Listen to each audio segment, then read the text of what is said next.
Sir ఇక 'Johnny master' గారి case విషయానికొస్తే వాళ్ళ భార్య అయేషా గారి పైన కూడా కేసు నమోదవబోతుంది. ఆమె కూడా అరెస్ట్ అవ్వబోతున్నారు. అంటే జూనియర్ డాన్స్‌ని వేధించారని చెప్పేసి ఒక కేసు పెట్టబోతున్నారు. దీంట్లో ఇంకిద్దరు కూడా అరెస్ట్ అవ్వబోతున్నారని వార్తలైతే వినిపిస్తున్నాయి సార్. మరి ఏంటి సార్ అది ఎటు వెళ్తుందంటారు? నా ఇనుమ నుండి ఈ సోషల్ మీడియా యువతలు ఏదో రాసేస్తా ఉంటది కానీ, ఎందుకంటే వాడి పేరు, ఊరు ఎవరికి తెలీదు. ఏదో జేఆర్‌కే అని పెడతాడు, ఎస్ఆర్‌కే అని పెడతాడు. ఏదో పెట్టేసి అయి కాదు కానీ, ఆ అమ్మాయిని ఏ కారణం చేత అరెస్ట్ చేస్తారు? ఈ అమ్మాయి కంప్లైంట్‌ని బట్టి అరెస్ట్ చేసేస్తారా? ఆ అమ్మాయి నన్ను వేధించింది. ఆ అమ్మాయి కూడా చెప్పింది. ఈ అమ్మాయి వచ్చి నాతోటి గొడవ పడింది. "నువ్వు మీ ఆయన్ని వదిలేసేయి. నేను పెళ్లి చేసుకోవాలి. జానీ మాస్టర్ ఆయనతోటి బిడ్డను కనాలని" ఈ అమ్మాయి అంది, గొడవ పెట్టింది. మరి ఆ అమ్మాయిని అరెస్ట్ చేస్తారా? ఏదో అంటా ఉంటారు. ఆ అమ్మాయి 10 మాటలు ఇయన్నీ ఎంక్వైరీలో తేలుతాయి రేపు. కోర్టులో ఎంక్వైరీలో తేలితే కేసు కోర్టుకెళ్ళాలి కదా! వెళ్ళినాక తేలుతాయి. ఇయన్నీ ఆ అమ్మాయి ఎంత బ్లాక్‌మెయిల్ చేసింది, ఎంత వాడుకుని ఇవాళ చేస్తది. షీ ఈజ్ ఎన్ ఎక్స్‌ప్లాయిటర్. ఆ అమ్మాయి డాన్స్ మాస్టర్‌ని ట్రాప్‌లో పడేసి, ఎందుకంటే ఒకడే ఎందుకు ఎక్స్‌ప్లాయిటర్ అని ఖచ్చితంగా బలంగా చెప్తారు. షీ ఈజ్ ఎన్ ఎక్స్‌ప్లాయిటర్ బికాస్ ఆ అమ్మాయి రేప్ చేశారని 19లో చెప్తే, అప్పటికి ఆ అమ్మాయి వయసు ఏంటి? అబద్ధం. ఎందుకంటే అంతకుముందు 'ఢీ' ప్రోగ్రామ్‌లో ఆ అమ్మాయి చేసింది 2017లోనే. ఆ 'ఢీ' ప్రోగ్రామ్‌లో చూసే ఈయన అమ్మాయిని భలే చేసి డాన్స్ అని రమ్మని అడిగాడు. సో, 'ఢీలో' ప్రోగ్రామ్‌లో చేయటం అంటే 18 ఏళ్ళు దాటితేనే అక్కడ రూల్. అది కపుల్స్ చేసే డాన్స్ కనుక 18 ఏళ్ళు పైన మైనర్‌తో చేయకూడదు, మేజర్‌తో. సో, ఈ అమ్మాయి మేజర్ అని సంతకం పెట్టింది అక్కడ. తను మేజర్ ఎప్పుడు 2017లో. 2017లో 18 ఏళ్ళు అయితే 2019లో 16 ఏళ్ళు ఎట్లా అవుతాయి? వయసు తగ్గదు కదా! సో, అదొక పచ్చి అబద్ధం. ఆ అబద్ధం మరి అమ్మాయి 'ఢీని' మోసం చేసిందా? ఎక్కువ వయసు చెప్పి.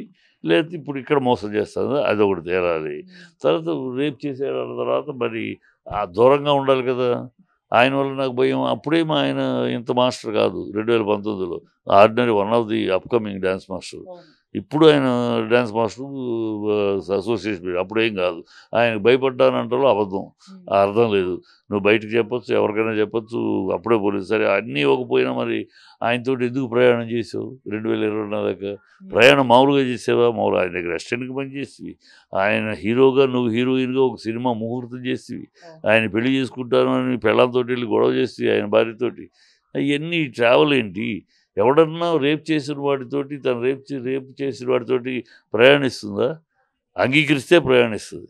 కదా! లేదు కోర్టుకెళ్తది. రేప్ చేసాడు వాడే నన్ను పెళ్లి చేసుకోవాలి కోర్టుకి. ఇలాంటివి విన్నాం. ఈ అమ్మాయి రేప్ చేసాడని కాకుండా కోర్టుకెళ్ళలేదు, ఏమి వెళ్ళలేదు, కేసు పెట్టలేదు, ఏమి పెట్టలేదు. ఆయనతోటి తిరుగుతుంది, అన్నీ అనుభవించింది. ఆయన మళ్ళీ 6, 5 వీడియోలు ఉన్నాయి అమ్మాయి దగ్గర. అమ్మాయి రిలీజ్ చేసింది. నాకు దేవుళ్ళు అంటాడే జానీ మాస్టర్. ఆయన నాకు ఈ జీవితాన్ని ఇచ్చాడు. ఆయన నాకు ఇంత అండ, నాకు ఆయన దేవుడు అని చెప్పి ఆ అమ్మాయి ఉన్న వీడియోలు. అంటే ఇన్నాళ్ళు ఇలా సాగించి ఇవాళ సడన్‌గా వెనక్కి తిరిగి యూటర్న్ చేసిందంటే ఎక్కడో ఎవరో వెనకాల ఏదో ఉంది. లేకపోతే ఈ అమ్మాయి ఆశించింది దొరకలేదా? ఆశించింది ఇవ్వనన్నాడు అతను. ఇల్లు అడిగిందా? ఆస్తి అడిగిందా? డబ్బులు అడిగి ఏమి ఇవ్వనన్నాడు. ఇవ్వనంటే ఇది ఎదురు తిరిగిందా? ఇవన్నీ ఇట్లా ఉన్నాయి.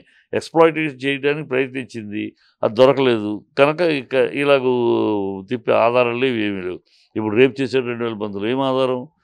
టెస్ట్ తీస్తే కూడా ఇప్పుడు మెడికల్ టెస్ట్ అమ్మాయిని రేప్ చేసి ప్రూవ్ చేయండి అని అడగడానికి కూడా 4 ఏళ్ల తర్వాత ఏ రిపోర్ట్ వస్తే మెడికల్‌కి ఏమీ రాదు. సో, ఆధారాలు కూడా దొరకని ఒక విధానంతో కేసు. ఇదంతా కూడా ట్రాప్ ఎవరో వెనకాల నుండి చేస్తున్నారు. ఆ ఎవరో అనేది రాజకీయం అది. సార్ 'పుష్ప 2' సెట్‌లో జానీ మాస్టర్ వచ్చి ఆ అమ్మాయితో గొడవ పెట్టుకున్నాడు. అప్పుడు సుకుమార్ గారు వచ్చి దీన్ని డీల్ చేశారు. మళ్ళీ విశ్వక్సేన్ గారి ఒక సినిమా దాంట్లో కూడా ఇతను వచ్చి కొట్టాడు ఆ అమ్మాయి అని చెప్పేసి అని కూడా ఇప్పుడు ఈ 2 న్యూస్‌లు బయటకొచ్చాయి సార్. మరి ఇవి జరిగుంటాయంటారా? జరిగి ఉండొచ్చు. ఇప్పుడు వాళ్ళిద్దరూ ఒకళ్ళనొకళ్ళు ప్రేమించుకున్నారు. ఒకళ్ళనొకళ్ళు లవ్ చేసుకుంటున్నారు. ఒకళ్ళొకళ్ళు కలిసి జీవిస్తున్నారు. మధ్యలో భార్యాభర్తల మధ్య లవర్స్ ఫైట్ ఉంటది. భార్యాభర్తలు ఉంటది. లవర్స్ మధ్య కోపాలు ఇయి ఉంటాయి. ఆయన వాళ్ళిద్దరి తేడా ఉండొచ్చు. తేడా మామూలుగా అభిప్రాయ భేదాలు ఉండొచ్చు. ఎందుకొచ్చింది అప్పుడు ఈ అమ్మాయి ఏమడిగితే ఆయన ఏది కాదన్నాడు.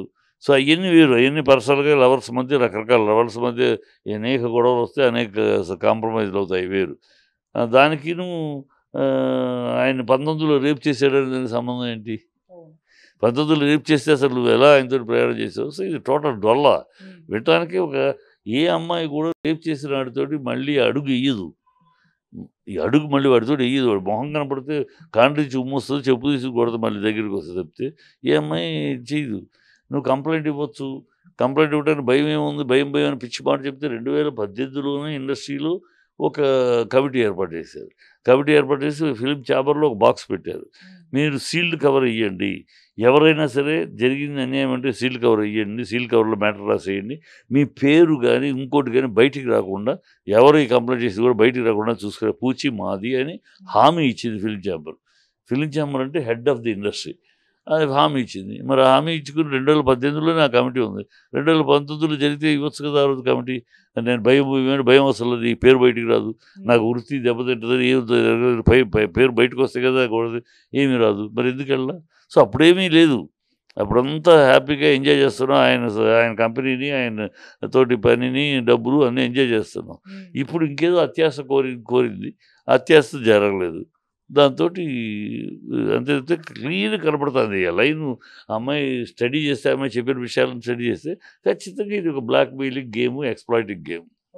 సార్, ఆ అమ్మాయికి అల్లు అర్జున్ గారు అంటే ఒక అవకాశం ఇస్తున్నారు 'గీత ఆర్ట్స్‌లో' అండ్ తన సినిమాల్లో వచ్చే సినిమాలన్నిట్లో కూడా అమ్మాయిని పెట్టుకుంటామని చెప్పేసి ఒక హామీ ఇచ్చారు. దాని పట్ల జానీ మాస్టర్ గారి వైఫ్ కూడా రియాక్ట్ అయ్యారు. నేను బాధితురాలినే, నేను విక్టిమ్‌నే, అల్లు అర్జున్ గారు నాకు కూడా హెల్ప్ చేయాలని చెప్పేసి ఆమె కోరారు సార్. మరి దీన్ని ఏ విధంగా చూస్తారు? కరెక్ట్. అమ్మాయి కోరటంలో చాలా న్యాయం ఉంది. ఇప్పుడు అల్లు అర్జున్ సడన్‌గా దూకేసి ఆ అమ్మాయిలు నిజాయితీ, ఆ అమ్మాయిది నిజము, జానీ మాస్టర్ తప్పు అన్నట్టు తప్పది. తొందరపడి ఇంకా పోలీస్ ఇన్వెస్టిగేషన్ జరగలేదు. దీంట్లో మన ఫిల్మ్ ఛాంబర్ కమిటీ ఇన్వెస్టిగేషన్ అవ్వలేదు, రిపోర్ట్ రాలేదు. ఈ లోపల తొందరపడి అమ్మాయిని చేస్తారంటే తప్పు. అందుకని అమ్మాయి అడిగింది. ఓకే, నువ్వు బాధితురాలి మోరల్ సపోర్ట్ ఇవ్వగలిగితే నేను బాధితురాలే, నాకు ఇవ్వండి అని అడిగింది. కరెక్ట్ మాట, సమాధానం చెప్పాలి. మరి అల్లు అర్జున్ తొందరపడి పని, అమ్మాయి ఆ మాట మాట్లాడు తొందరపడి, చాలా తొందరపడి పని. ఆ తొందరపడి వల్ల ఇప్పుడు వీళ్ళు పవన్ కళ్యాణ్ ఫ్యాన్స్ అల్లు అర్జున్ని ట్రోల్ చేస్తున్నారు. పవన్ కళ్యాణ్ మనిషి కనుక జానీ మాస్టర్ అందుకే దూకాడని. ఎందుకు అనవసరం కదా ఇవన్నీ, లేనిపోని దారిని పోయే పెంటని మొహమ్మద్ చదువుకున్నట్టు ఉంటుంది. అల్లు అర్జున్ చేస్తూ దౌర్భాగ్యం తప్పుడు పని అది. ఈ ఇష్యూ బయటకు వచ్చినప్పుడు సార్ దాదాపు 2, 3 వర్షన్లు అయితే వినిపించాయి. ఒకటి, కొంతమంది ఏమో లవ్ జిహాద్ అనే పేరు తీశారు. ఇంకొంతమంది పొలిటికల్‌గా జానీ మాస్టర్‌ని దెబ్బతీసేందుకు ఈ ఇష్యూ అని చెప్పేశారు. ఆ తర్వాత అమ్మాయి వెర్షన్ అంటే సినిమా పరంగా ఇటువంటి వేధింపులు ఉంటాయని చెప్పేసి ఆ అమ్మాయి వెర్షన్. సో అంటే ఏ రకంగా చూడొచ్చు అంటారు? ఇది లవ్ జిహాద్ అని పిచ్చి బాటమ్మా. లవ్ జిహాద్ అనే దానికి అర్థం తెలియకుండా ఏదో దేనికి లవ్ జిహాద్ అని వాడేట బీజేపీ వాళ్ళు వాళ్ళకి తెలిసిన పదాలు 2, 3 పదాలు, అదే జై శ్రీరాము, లవ్ జిహాదు, ఇది చెప్తే వాళ్ళు మా బుద్ధి జ్ఞానం లేకుండా ఏదో మాట్లాడేస్తూ ఉంటారు. లవ్ జిహాద్ అనడానికి దీనికి సంబంధం ఏంటి? అమ్మాయి నేను పెళ్లి చేసుకోవాలంటాను, నువ్వు తప్పుకో, మేమిద్దరం పెళ్లి చేసుకుని ఆయనకు బిడ్డను కనాలి ఉంది. సో ఆ అమ్మాయి ఎక్స్పీరియన్సు, నేను మతం మారితేనే పెళ్ళి. ఆ అమ్మాయి సుమలత ఇవాళ ఆయేష్ అయ్యింది. మతం మారినాకే ఇద్దరు ఒకటయ్యారు. సో మతం మారితే ఇక్కడ నేనేం చేయలేను, మీరు ఇద్దరు పెళ్లి చేసుకుంటారంటే నేనేం చేయలేను, మా మతంలో అభ్యంతరం లేదు, అది భార్య ఉండగానే ఇంకో పెళ్లి చేసుకో అభ్యంతరం లేదు, నేనేమి చేయలేను. కాకపోతే నువ్వు కూడా పెళ్లి చేసుకోవాలంటే కుదరదు, నువ్వు ముస్లింగా మారితేనే పెళ్లి లేకపోతే కుదరదు. ఎందుకంటే తన జీవితంలో తన అనుభవం చెప్పింది. ఇది లవ్ జిహాద్ ఎట్లా అవుద్ది? లవ్ జిహాద్ అంటే బలవంతంగా తీసుకెళ్ళి పెళ్లి చేసుకుని అమ్మాయిని చంపేసో, లేకపోతే ఇంకొకడికి అమ్మేసో ఇలా చేసినప్పుడు లవ్ జిహాద్. పరాయి మతస్థుల్ని అలా లేకపోతే ఐఎస్ఐలోకి మార్చడము, అది లవ్ జిహాద్. లవ్ చేసి జిహాద్ అంటే ఏంటి? ఆ జిహాద్లోకి తీసుకెళ్ళటం, అది లవ్ జిహాద్. ఇది లవ్ జిహాద్ ఎందుకో బుద్ధి లేని, ఏమి విచక్షణ లేకుండా ఏదో నోటికొచ్చేది మాట్లాడేటవుతాయి, బుద్ధి లేని మాటలు అయ్యి. అప్పుడు లవ్ జిహాద్ అనేది ఒట్టి మాట, తప్పుడు మాట.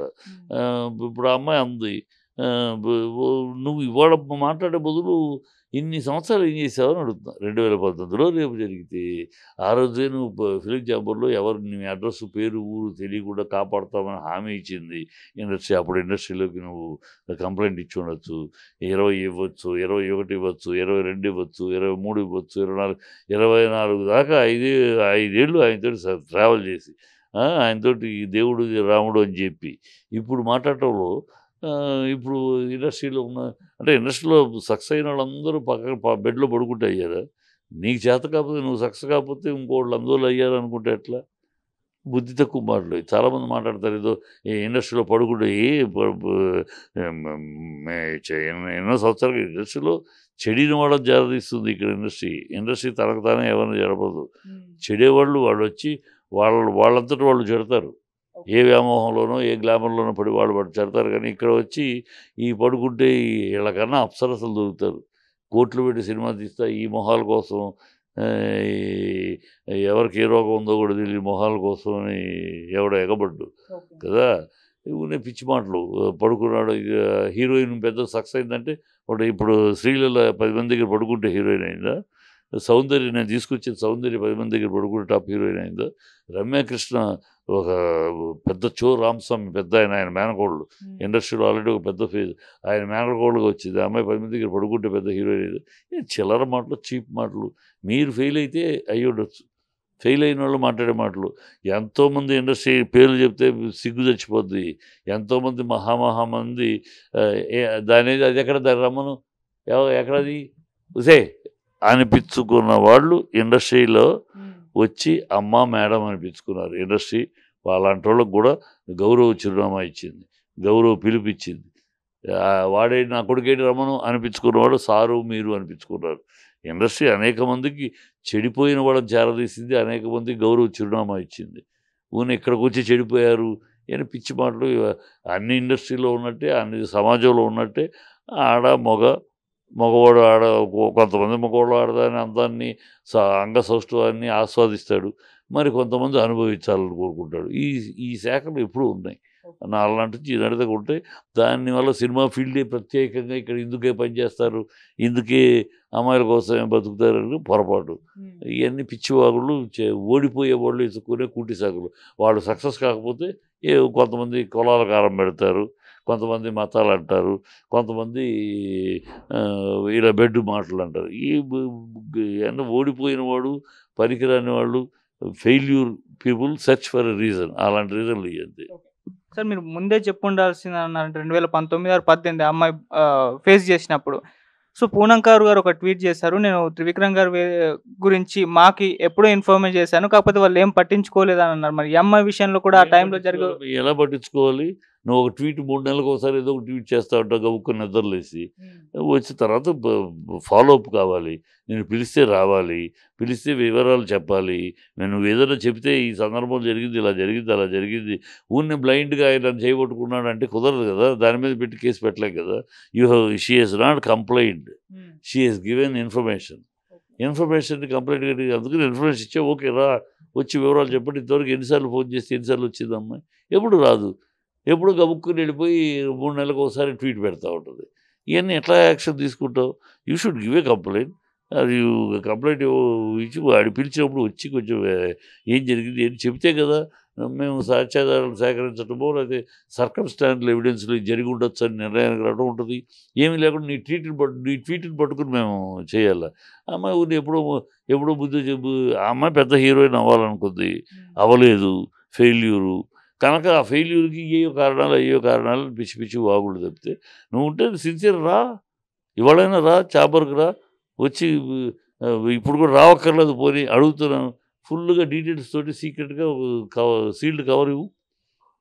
ఈ పలానా రోజు పలానా షూటింగ్లో పలానా చోట పలానా అంతమంది ఉన్నారు, నన్ను రూమ్లో పిలిచి చెప్పు, ఏది ఎప్పుడు జరిగింది చెప్తే ఏదో దాన్ని బట్టి మేము సాక్ష్యాలు ఏంటి, ఆ సందర్భంలో ఎవరైతే ఏంటి, మాకు ఇండస్ట్రీలో ఎవరు ఏ బోలేంటి తెలుసు కనుక సాక్ష్యాలు పట్టుకుంటావు. సర్కమ్స్టాన్షియల్ ఎవిడెన్స్ సాక్ష్యాలు ఎక్కడ చెప్తారు? సాక్ష్యాలు నువ్వు డైరెక్ట్గా దొరకపోవచ్చు.